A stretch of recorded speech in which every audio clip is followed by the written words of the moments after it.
All right, guys, let's talk about bass players. Somebody asked me here a little bit ago, who do I think was a better bass player in their prime, Cliff Burton of Metallica or Tim Gaines of Stryper?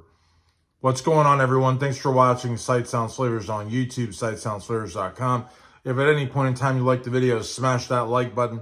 Please subscribe to the channel, ring the bell for notifications, and leave a comment down below.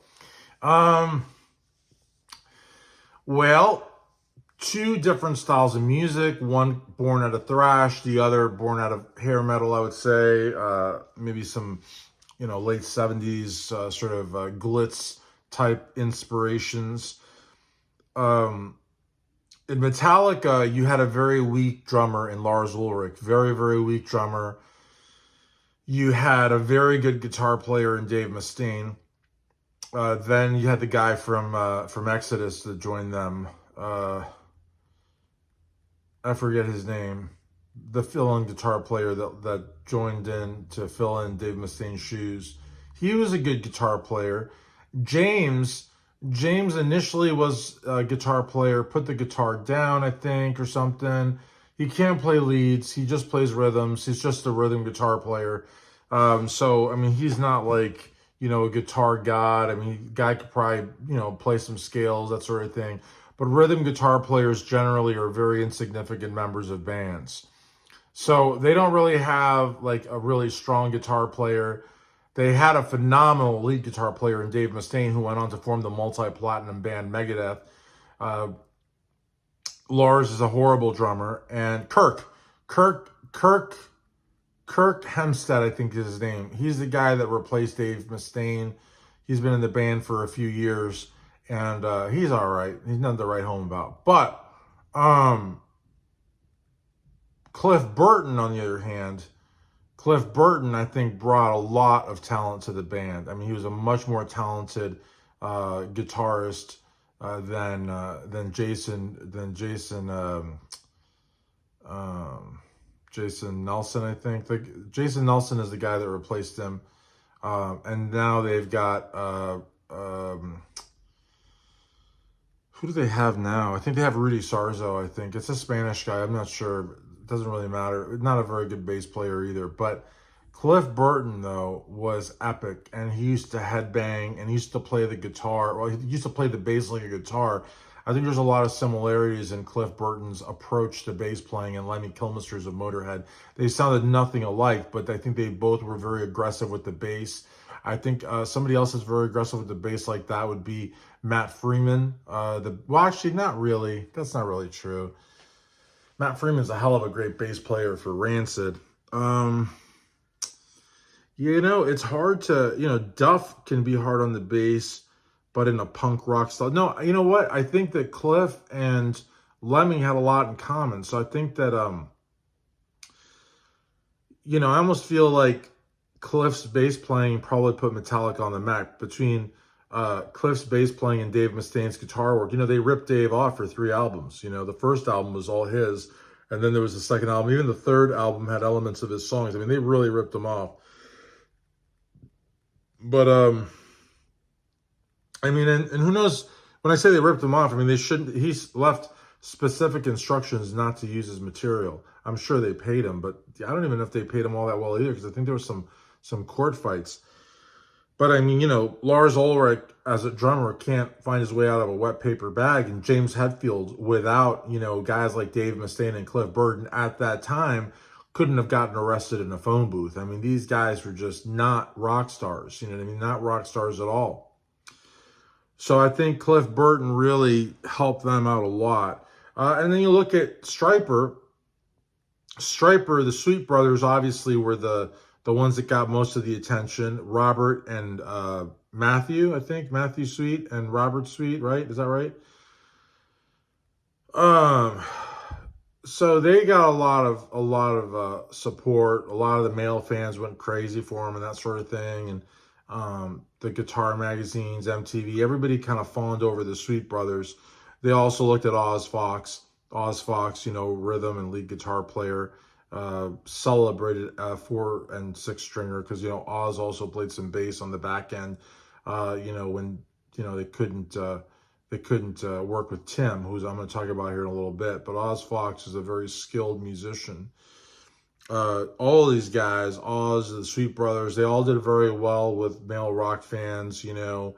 They also did very well. And again, like I'm just being honest here, with heavier set women. But, you know, Tim Gaines, on the other hand, Tim Gaines was not like Cliff Burton, did not play, you know, aggressive bass, but played very melodic bass. He gave the sweet drummer, I don't know his name, the blonde guy, not a very good drummer, but a good showman. Tim was able to create bass lines that were so elementary and primitive that the sweet brother, the blonde one, could play along on the drums. You know, he was trying to create a rhythm section with a very lackluster, mediocre at best drummer. And Tim Gaines, I think, really was able to implement a technique to his playing where it felt like, and it sounded like, he was playing both the guitar, the bass guitar, and the drums.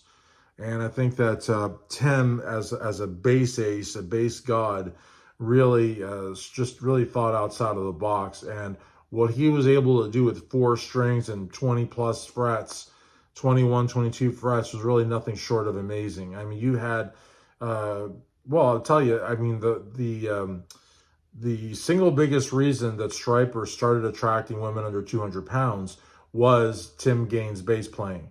So the reality of the matter is that Tim did, I think in that regard, if you compare, I think Cliff and Mustaine are basically the catalysts for Metallica's, you know, massive early success.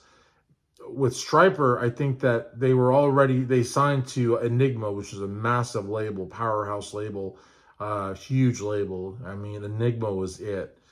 People, you know, that were signed with Enigma were, you know, driving around Pintos, you know what I mean? You know, eating the best gas station food. Enigma was a major label.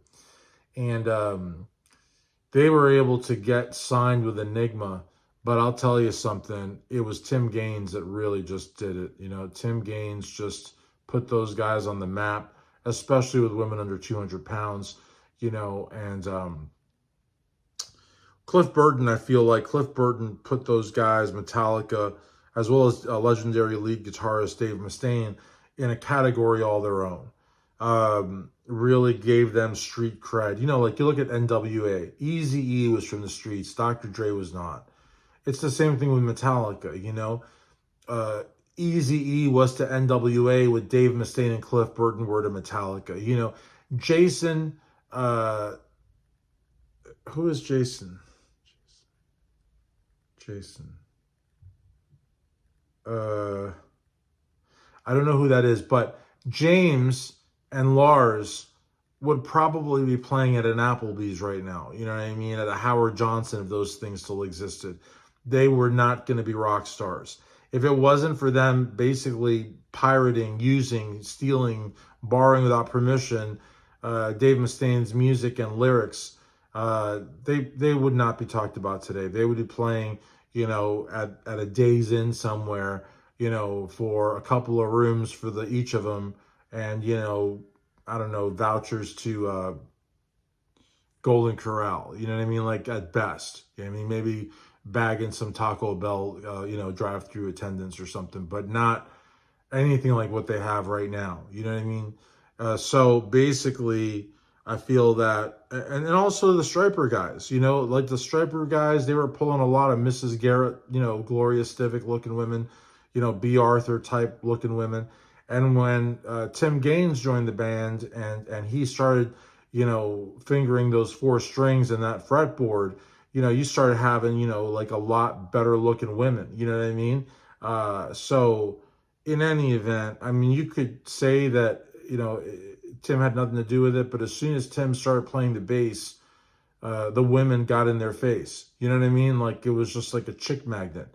Those 4 strings, that yellow and black, you know, 22 fret, you know, just weapon of the masses. I mean, honestly, you know, just had a shiver go up my back. And the thing is, instead of asking who was more iconic and did more for metal, Tim Gaines or Cliff Burton, what if, you know, what if they had worked together, like done a double bass album. Tell me that wouldn't have been cool.